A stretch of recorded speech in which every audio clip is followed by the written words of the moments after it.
Šta je važno za ljude koji možda imaju tešku dijagnozu? Znate, kad ljudima kaže doktor rak, to je šok za čovjeka zato što se boje raka.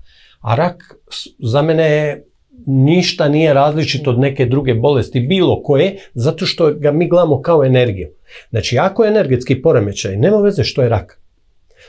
Da li neko ima čir ili ima rak, problem je energija, on se manifestira u fizičkom obliku, u dijagnozi, može neuromuskulaturne bolesti, amiotrofične lateralne skleroze ili multiple skleroze ili raka ili da je leukemija ili neko da ima kamen u bubregu. Za nas je to sve jedno te isto.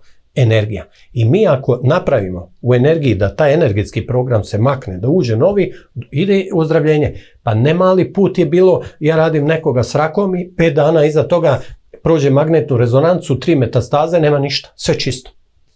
To je šta je važno? To je u biti ovo što sam htio kazati.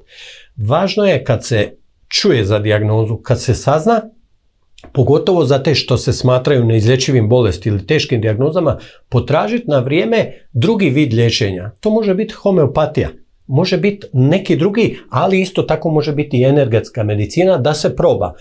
Znate, jedan moj pokojni stric je rekao, kaže, rijeka je jača sa više izvora. Kad vi imate 2-3 mogućnosti, veća vam je šansa da će doći do iscjeljenja i do ozdravljenja od toga da se radite samo s jednom.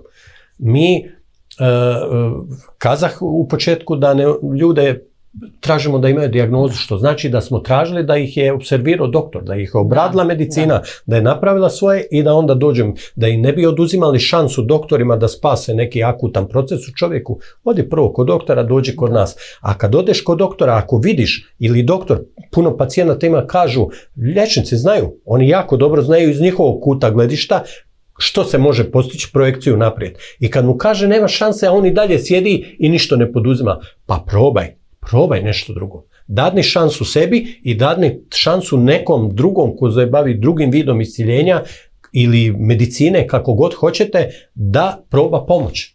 Kad je u energijama, ovako ide isciljenje.